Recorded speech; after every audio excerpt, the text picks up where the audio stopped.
So ನಮ್ಮವ್ರಿಗೆ ಬೇಕೋ ಬೇಡವೋ ನಾವು ಒಪ್ಪಂದ ಅಮೆರಿಕಾ ಸಾರಿ ಯುರೋಪು ಎಲ್ಲ ಹೇಳಾಗಿದೆ. ಇದು ಗ್ರೇಟ್ ಸರ್ ಹಂಗಂದ್ರೆ ಅಂದರೆ ಗೊತ್ತಿಲ್ಲ ನನಗೆ, ಇದರ ಡೀಟೇಲ್ಸ್ ಸ್ಟಡಿ ಮಾಡಿದ ಮೇಲೆ ಹೇಳಬಹುದು ಅಂತ ಕಾಣುತ್ತೆ. ಈಗಲೇ ನನಗೆ ಹೇಳಕ್ಕೆ ಬರಲ್ಲ, ಯಾಕಂದರೆ ಈಗಲೇ ಅದರದ್ದು ಪ್ರಾಬ್ಲಮ್ಗಳು ಕಾಣಿಸ್ತಿದೆ ನನಗೇನೋ. But I don't want to day ಒನ್ನಲ್ಲಿ ಏನಪ್ಪ ಕಿರಿ ಕೇಳ್ತಾನೆ ಅಂತ ಅನ್ಕೊಳ್ಳೋದು ಬೇಡ.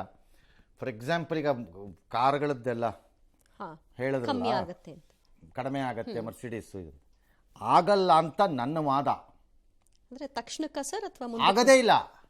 ಹೇಗೆ ಭಾಳ ಕಾರ್ಗಳು ನಾಕ್ಡೌನ್ ಕಂಡೀಷನಲ್ಲಿ ಪಾರ್ಟ್ಸ್ ಅಂತಂದಿಲ್ಲ ಅಸೆಂಬಲ್ ಮಾಡ್ತಿದ್ದಾರೆ, ಅದಕ್ಕೆ ಆ ಸುಂಕ ಬಿದ್ದೇ ಇರಲ್ಲ 40%ಇಂದ 40%ಗೆ 110%.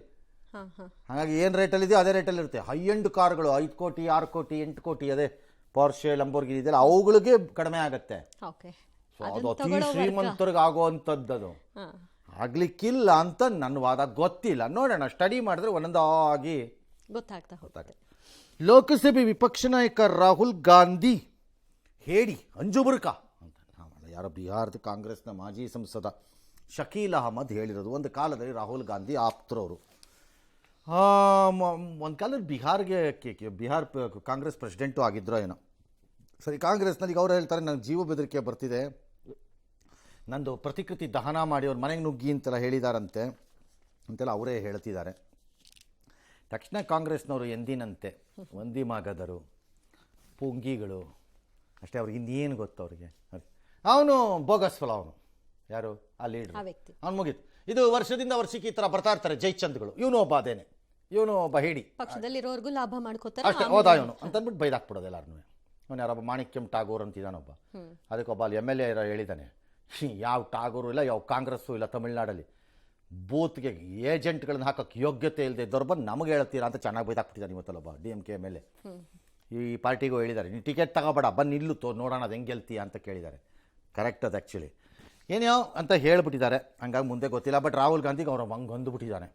ಬಟ್ ಭಾಳ ಮಜಾ ಇರೋದು ಕಾಂಗ್ರೆಸ್ಸಲ್ಲಿ ಏನು ಅಂದರೆ, ಕಾಂಗ್ರೆಸ್ನಲ್ಲಿ ಯಾರು ರಾಹುಲ್ ಗಾಂಧಿಗೋ ಸೋನಿಯಾ ಮೇಡಮ್ಗೋ ಇನ್ಯಾರಿಗೋ ಇನ್ನೊಬ್ರಿಗೋ ಮತ್ತವ್ರಿಗೋ ಬೈದ್ಬಿಟ್ಟು ಹೋದರೆ ಅವನು ಜೈಚಂದ್, ಅವನು ಮೀರ್ ಸಾದಕ್, ಅವನು ಮೋಸ್ಗರ, ಅದೇ ಯಾವನಾರು ಒಬ್ಬ ಅಪ್ಪಿ ತಪ್ಪಿ ಲಡಕಾಸಿ ಲೆವೆಲಲ್ಲಿ ಇದ್ದರೂ ಸರಿ, ಮೋದಿನ ಬೈದ್ಬಿಟ್ರೆ ಹೀರೋ ಹೀರೋ ಹೀರೋ, ವೀರ ವೀರ ಇವನು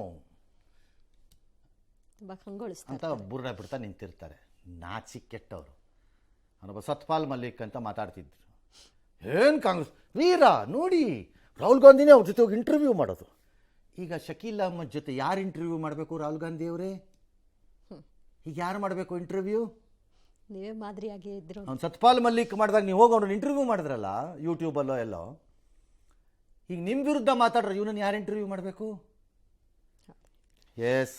ಶೈಕ್ಷಣಿಕ ಸಂಸ್ಥೆಗಳಲ್ಲಿ ಜಾತಿ ತಾರತಮ್ಯ ಹೋಗಲಾಡಿಸಲು ವಿಶ್ವವಿದ್ಯಾಲಯ ಧನಸಹಾಯ ಆಯೋಗ ಅಂದರೆ UGC ಹೊಸ ನಿಯಮವನ್ನು ತಂದಿದೆ. ಈ ಹೊಸ ನಿಯಮಗಳ ಪ್ರಕಾರ ಕ್ಯಾಂಪಸ್ಗಳಲ್ಲಿ ಪರಿಶಿಷ್ಟ ಪಂಗಡ ಮತ್ತು ಪರಿಶಿಷ್ಟ ಜಾತಿ OBC ಸಮುದಾಯದ ವಿದ್ಯಾರ್ಥಿಗಳಿಗೆ ರಕ್ಷಣೆ ನೀಡುವ ನಿಟ್ಟಿನಲ್ಲಿ ಹೊಸ ನಿಯಮ ಜಾರಿಗೆ ತರಲಾಗಿದೆ. ಆದರೆ ಇದಕ್ಕೆ ಆಕ್ಷೇಪ ವ್ಯಕ್ತವಾಗಿದೆ. ಕೇಂದ್ರ ಶಿಕ್ಷಣ ಸಚಿವ ಧರ್ಮೇಂದ್ರ ಪ್ರಧಾನ್ ಅವರು ಸ್ಪಷ್ಟನೆ ಕೊಟ್ಟರು. ಹೊಸ ನಿಯಮ ಜಾರಿಯಾದರೂ ಯಾರಿಗೂ ಯಾವುದೇ ರೀತಿಯ ತಾರತಮ್ಯ ಆಗೋದಕ್ಕೆ ಬಿಡೋದಿಲ್ಲ ಅಂತ ಹೇಳಿದರು. ಇದು ಜನರಲ್ ಬುರ್ಡೆ ಸ್ಟೇಟ್ಮೆಂಟ್ ಆಫ್ ಎ ಬುರ್ಡೆ ಮಂತ್ರಿ. ಇದು ಸುಪ್ರೀಂ ಕೋರ್ಟಿನ ಡೈರೆಕ್ಷನ್ಸ್ ಮೇಲೆ ರೂಲ್ಸ್ ಫ್ರೇಮ್ ಆಗ್ತಾ ಇದೆ. ಬಟ್ ಫ್ರೇಮ್ ಆದಮೇಲೆ ಅಲ್ಲಿ ಕೇಳ್ತಿರೋದು ಏನವರು, ಅದೇನು ದೊಡ್ಡ ತಪ್ಪಿದೆ ಅಂತ ನನಗೇನು ಅನ್ನಿಸ್ತಾ ಇಲ್ಲ. ಜಾತಿಯಲ್ಲಿ ತಾರತಮ್ಯ ಆಗೋದೆಷ್ಟು ನಿಜಾನೋ, ಯಾವುದಕ್ಕೆ ದೊಡ್ಡ ಲಿಟ್ಮಸ್ ಪೇಪರ್ ಏನು ಬೇಕಾಗಿಲ್ಲ. ಅದಕ್ಕೆ ಜಾತಿ ಹೆಸರು ತಾರತಮ್ಯ ಇರುತ್ತಲ್ಲಿ, ಇರ್ಬೋದು, ನಾನು ಇರಲ್ಲ ಅಂತ ಹೇಳಲ್ಲ. ಅದೇ ರೀತಿ ಜಾತಿ ಹೆಸರಿನಲ್ಲಿ ದುರುಪಯೋಗವೂ ಇದೆ ಅನ್ನೋದನ್ನ ಯಾರೂ ಇಲ್ಲ ಅನ್ನೋಕ್ಕಾಗಲ್ಲ. ಅದು ಭಾಳ ಜನಕ್ಕೆ ಅನುಭವಕ್ಕೆ ಬಂದ್ಬಿಟ್ಟಿದೆ. ಹಾಗಾಗಿ ಅವ್ರೇನು ಹೇಳ್ತಿದ್ದಾರೆ, ದುರುಪಯೋಗ ಮಾಡಿದವ್ರ ಮೇಲೂ ಕ್ರಮ ಇರಬೇಕು ಆ ರೂಲ್ಸಲ್ಲಿ. ಸುಳ್ಳು ಪರ್ಟಿಕ್ಯುಲರ್ಲಿ ಪರಿಶಿಷ್ಟ ಜಾತಿ ಮತ್ತು ವರ್ಗದ ಕಾಯ್ದೆ, ವರದಕ್ಷಿಣೆ ಕಾಯ್ದೆ, ಈ ಕಾಯ್ದೆಗಳು ಯಾವ ಪ್ರಮಾಣದಲ್ಲಿ ದುರುಪಯೋಗ ಆಗುತ್ತಿದೆ ಅನ್ನೋದು ಅದನ್ನು ಅನುಭವಿಸಿದವ್ರಿಗೆ ಮತ್ತು ಆ ಭಾಗದವ್ರಿಗೆ ಗೊತ್ತಿರುತ್ತೆ. ಇದೆ ಇಲ್ಲವೇ ಇಲ್ಲ, ಝೀರೋ ಅಂತ ಯಾವನಾರು ಹೇಳಿ ನೋಡೋಣ, ಸುಳ್ಳದು. ಹೇಗೆ ಅದನ್ನು ಆ ಡಿಸ್ಕ್ರಿಮಿನೇಷನ್ ಇದೆಯೋ ಹಾಗೆ ಇದು ಇದೆ. ಹಾಗಾಗಿ ಇವ್ರು ಹೇಳ್ತಿರೋದು ಹೆಂಗಾಗುತ್ತೆ, ಒನ್ ಸೈಡ್ ಹೆಂಗೆ ಮಾಡ್ತೀರಿ ನೀವು? ಜನರಲ್ ಕ್ಯಾಟಗರಿ ಎಲ್ಲ ಸದಾಕಾಲ ಡಿಸ್ಕ್ರಿಮಿನೇಷನಲ್ಲೇ ಇದ್ದಾರೆ ಅಂತ ಪ್ರೊಟೆಸ್ಟ್ ಸ್ಟಾರ್ಟ್ ಆಗಿದೆ ಉತ್ತರ ಪ್ರದೇಶ. ನನ್ನ ಪ್ರಕಾರ ಉತ್ತರ ಪ್ರದೇಶದಲ್ಲಿ ಅದೊಂದು ದೊಡ್ಡ ಸ್ಟೂಡೆಂಟ್ ಮೂವ್ಮೆಂಟ್ ಮಾಡಬೇಕು, ಮಾಡಿ ಯೋಗಿ ಆದಿತ್ಯನಾಥ್ಗೂ ಮೋದಿಗೂ ಪಾಠ ಕಲಿಸ್ಬೇಕು. ಯು ಕ್ಯಾನ್ ಡಿಸ್ಕ್ರಿಮಿನೇಟ್ ಮಾಡಬೇಡಿ. ಪ್ರೊಟೆಕ್ಷನ್ ಮಾಡೋವಾಗಲೇ ಸುಳ್ಳು ಹೇಳೋರ್ಗೂ ಪನಿಷ್ಮೆಂಟ್ ಇಡಬೇಕು. ಯಾವ ಕಡೆಯವ್ರು ಯಾರು ಹಾಕ್ಕೊಳ್ಳಿ, ನಥಿಂಗ್ ರಾಂಗ್. ಆ ಕಂಡೀಷನ್ ಇಲ್ಲದೆ ಹೋದ್ರೆ ಹಾಂ, ಕಷ್ಟ. ಅದಿರೋಲ್ದೇ ಪ್ರಾಬ್ಲಮ್ ಆಗಿರೋದು. ಇವನು ಬಂದು ಮಂತ್ರಿ ಬುರುಡೆ ಬಿಡ್ತಾರೆ ನಿಂತ್ಕೊಂಡು, ಇವರೊಬ್ಬ ಬುರುಡೆ ಮಂತ್ರಿ ಸುಮ್ಮನೆ. ಇದು ಯಾವ ಕಾರಣಕ್ಕೂ ದುರುಪಯೋಗ ಆಗಲ್ಲ, ನಾವು ಯಾರಿಗೂ ಆಗಿದ್ರು ನಾವು ತಾರತಮ್ಯಕ್ಕೆ ಬಿಡೋದಿಲ್ಲ. ಏನು ಪ್ರತಿ ಕೇಸಾದಾಗ ಬಂದು ಇವ್ರು ನಮ್ಮ ಬಾಗಿಲಿಗೆ ಬಂದುಬಿಟ್ಟು ಕೋಲ್ ಹಿಡ್ಕೊಂಡು ನಿಂತ್ಕೊತಾರಂತ ಮಂತ್ರಿ. ಅದು 10 ವರ್ಷ ಆಗ್ತಿದೆ, ಅಧಿಕಾರ ಮದ ಏರ್ತಾ ಇದೆ ಬಿ ಜೆ ಪಿ ಲೀಡರ್ಗಳಿಗೆ, ಅದರಲ್ಲೂ ಪರ್ಟಿಕ್ಯುಲರ್ ಕೆಲವು ಮಂತ್ರಿಗಳಿಗೆ. ಇನ್ನೇನಾಗತ್ತೆ ಹೇಳಿ, ಆಡಿಸ್ತೆ ಆಟ. ಎಸ್, ಜೀನಿ ಸ್ಲಿಮ್ ತಗೊಳಕ್ಕೆ ಸ್ಟಾರ್ಟ್ ಮಾಡಿದ್ನೋ ಅವಾಗ ಮಂತ್ಲಿ ಪೀರಿಯಡ್ಸ್ ಆಗ್ತಾ ಇದ್ದೀನಿ. PCOD ಪ್ರಾಬ್ಲಮ್ ನಾರ್ಮಲ್ ಆಗಿದೆ, ಥೈರಾಯ್ಡ್ ನಾರ್ಮಲ್ ಆಗಿದೆ. ಪೀರಿಯಡ್ಸ್ ಎಲ್ಲ 6 ಮಂತ್ ಆದ್ರೂ ಆಗ್ತಾ ಇದ್ದಿಲ್ಲ, ಇವಾಗ ರೆಗ್ಯುಲರ್ ಪೀರಿಯಡ್ಸ್ ಆಗ್ತಾ ಇದೆ. ಜೀನಿ ಸ್ಲಿಮ್ ನ ಯೂಸ್ ಮಾಡಿ 8 ತಿಂಗಳಲ್ಲಿ 55 kg ಸಣ್ಣ ಆಗಿದ್ದಾರೆ. ಜೀನಿ ಸ್ಲಿಮ್ ತಗೊಳ್ಳಿ, ಬೇಗ ಸಣ್ಣ ಆಗ್ತೀರಾ, ಫ್ಯಾಟ್ ಲಾಸ್ ಆಗ್ತದೆ. ಜೀನಿ ಸ್ಲಿಮ್ ನ ಯೂಸ್ ಮಾಡಿ 100% ಯಾವುದೇ ಸೈಡ್ ಎಫೆಕ್ಟ್ ಇಲ್ದಂಗೆ ಸಣ್ಣ ಆಗ್ತೀರಾ. ಕಾಂಗ್ರೆಸ್ ಕೇಂದ್ರ ಸರ್ಕಾರದ ರಾಮ್ಜಿ ವಿರುದ್ಧ ಇವತ್ತು ರಣಕಹಳೆಯನ್ನು ಮುಳುಗಿಸಿದೆ. ಫ್ರೀಡಂ ಪಾರ್ಕ್ನಲ್ಲಿ ಬೃಹತ್ ಪ್ರತಿಭಟನೆಯನ್ನು ನಡೆಸಿದ್ರು. ಕೇಂದ್ರ ಸರ್ಕಾರ ಈ ಕೂಡಲೇ ಇದನ್ನು ವಾಪಸ್ ಪಡಿಬೇಕು, ಮನ್ರೇಗಾವನ್ನು ವಾಪಸ್ ತರಬೇಕು ಅಂತ ಕೂಡ ಹೇಳಿದ್ರು. ಸದನದಲ್ಲೂ ಇದರ ವಿರುದ್ಧ ಹೋರಾಟ ನಡೆಸಿ ಅಲ್ಲೇ ಚರ್ಚೆ ಮಾಡಿ ರೆಸಲ್ಯೂಷನ್ ಪಾಸ್ ಮಾಡ್ತೀವಿ ಅಂತ ಘೋಷಣೆ ಮಾಡಿದ್ರು. ಇನ್ನು ರಾಜ್ಯದ ಎಲ್ಲ 6,000 ಗ್ರಾಮ ಪಂಚಾಯಿತಿಗಳಿಗೂ ಮಹಾತ್ಮ ಗಾಂಧಿ ಗ್ರಾಮ ಪಂಚಾಯಿತಿ ಅಂತ ನಾಮಕರಣ ಮಾಡ್ತೀವಿ ಅಂತ ಸಿಎಂ ಹೇಳಿದ್ದಾರೆ. ಇನ್ನು ಲೋಕಭವನ್ಗೆ ತೆರಳಿದಂಥ ನಂತರ ರಾಜ್ಯಪಾಲರಿಗೆ ಮನವಿ ಪತ್ರವನ್ನು ಕೊಟ್ಟಿದ್ದಾರೆ. ಕಾಂಗ್ರೆಸ್ ನಾಯಕರ ಪ್ರತಿಭಟನೆ ಬೆನ್ನಲ್ಲೇ ರಾಮ್ಜಿ ಕಾಯ್ದೆ ವಾಪಸ್ ಪಡೆಯೋದಕ್ಕೆ ಪ್ರಶ್ನೆನೇ ಇಲ್ಲ, ಆ ರೀತಿ ರಿವರ್ಸ್ ಗೇರ್ನಲ್ಲಿ ಹೋಗಲಿಕ್ಕಾಗೋಲ್ಲ ಅಂತ ಕಿರಣ್ ರಿಜಿಜು ಅವರು ಹೇಳಿಕೆ ಕೊಟ್ಟರು. ನಾಳೆ ಸಂಸತ್ನಲ್ಲಿ ಇದೇ ವಿಚಾರವಾಗಿ ಗದ್ದಲ ಏರ್ಪಡುವ ಸಾಧ್ಯತೆ, ಯಾಕಂದ್ರೆ ನಾಳೆಯಿಂದ ಆರಂಭ ಆಗ್ತಿದೆ. ಸರ್ಕಾರ ಮನ್ರೇಗಾ ಕಾಯ್ದೆಯನ್ನ ರದ್ದು ಮಾಡಿ ಗ್ರಾಮೀಣ ಪ್ರದೇಶಗಳಲ್ಲಿ ಹಳ್ಳಿಗಾಡಿನ ಜನ, ಮಹಿಳೆಯರು, ದಲಿತರು, ಸಣ್ಣ ರೈತರು, ಅವ್ರು ಏನು ಕೆಲಸ ಮಾಡ್ತಾ ಇದ್ರು, ಕಾರ್ಮಿಕರು ಏನು ಕೆಲಸ ಮಾಡ್ತಿದ್ರು, ಆ ಕೆಲಸವನ್ನ ಕಿತ್ಕೊಳ್ತಕ್ಕಂಥ ಕೆಲಸವನ್ನ ಮಾಡ್ತಾ ಇದ್ರು. ನಮ್ಮ ಹೋರಾಟ ಚೀಫ್ ಮಿನಿಸ್ಟರ್ ಸುಳ್ಳು ಹೇಳಬಾರ್ದು, ಕೆಲಸ ಕಿತ್ಕೋತಿಲ್ಲ ಯಾರೂ. ಇಲ್ಲಿ ಗ್ರಾಮ ಪಂಚಾಯತಿ ಲೆವೆಲಲ್ಲಿಲ್ಲ, ಎಲ್ಲ ಅವರೇ ಡಿಸೈಡ್ ಮಾಡ್ತಾರೆ ಎಲ್ಲಿ ಕೆಲಸ ಕೊಡಬೇಕು, ಯಾರಿಗೆ ಕೆಲಸ ಕೊಡಬೇಕು. ಇಲ್ಲ ಹಂಗಿಲ್ಲ, ಸುಮ್ಮನೆ ಹೇಳ್ತಿದ್ದಾರೆ ಅವರು, ಹಂಗಿರಲ್ಲ. ದುಡ್ಡು ಇವರು ಕೊಡಬೇಕಾಗಿ ಬರುತ್ತೆ 40%. ಅದನ್ನು ಇವ್ರ ಕೈಲಿ ಕೊಡೋಕ್ಕೆ ತಾಕತ್ತಿರಲ್ಲ, ಅಷ್ಟು ಮಾತ್ರ ಹೇಳಬಲ್ಲೆ ನಾನು.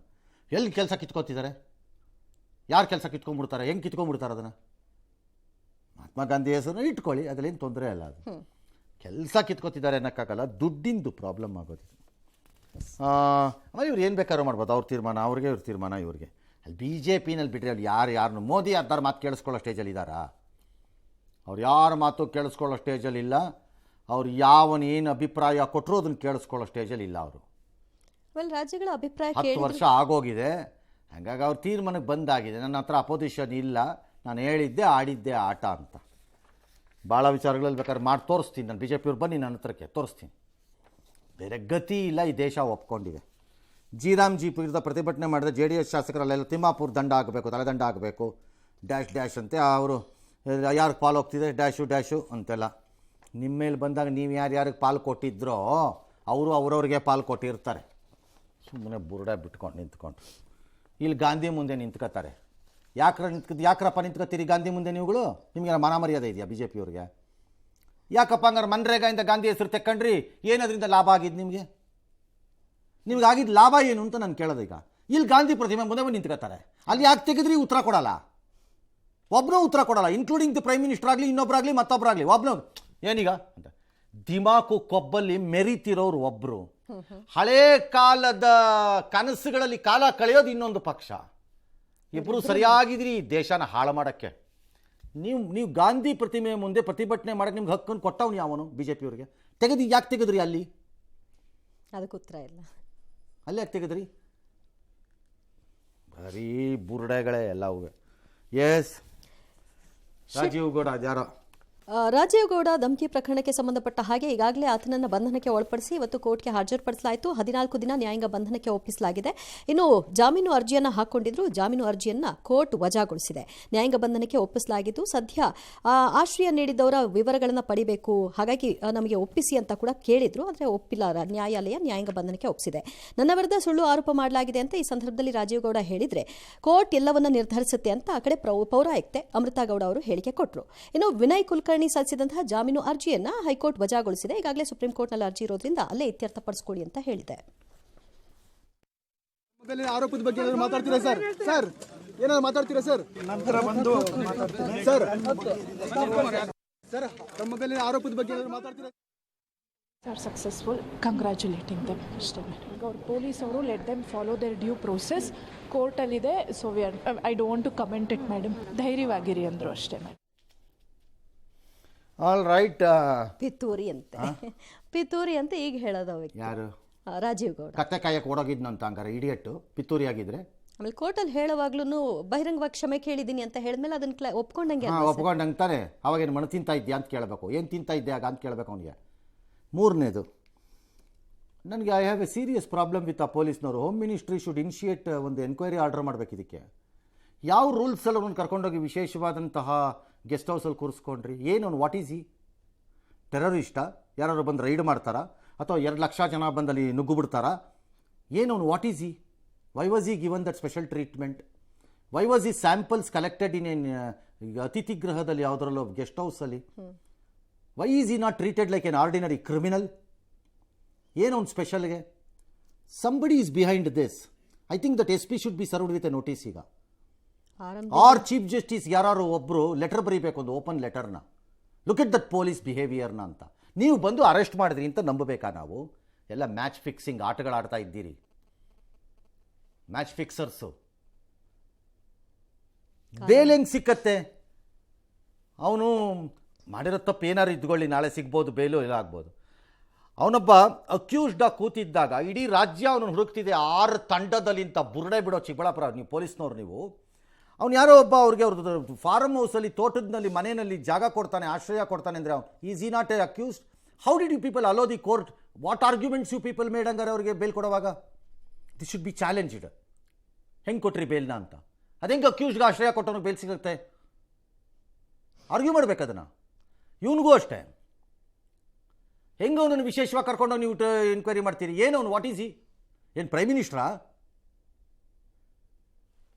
There is something going on in the department. ಅದು ಯಾವ ಲೆವೆಲ್ಸಲ್ಲಿ ಗೊತ್ತಿಲ್ಲ ಅಷ್ಟೇ. ಎಸ್.